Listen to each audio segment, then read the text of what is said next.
મિત્રો જો આ અંતર પાક વાવેલો છે, વચ્ચે ગુવાર છે અને એમાં કપાસની વચ્ચે આ શાક કરેલો છે. આ ગુવાર આ અંતર પાક કહેવાય. ગુવાર કપાસ થાય ને કે આ ગુવાર પાકીને નીકળી જાય. કપાસને ફાલ બેસવાનો ટાઈમ થાય ને કે આ ગુવારનું પૂરું થઈ જાય કામ. આ રીતે ચીવી કમાઈ રીતે આ ગુવાર થઈ ગયો મોટો.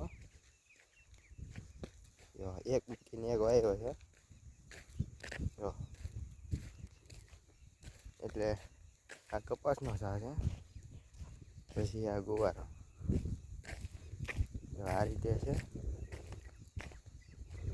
વાડી. એટલે આ જો કદાચ કપામાં કાંઈ ન બહુ વળ્યું હોય ને તો આ ગુવારમાંથી એનો ખુશો નીકળી જાય. જો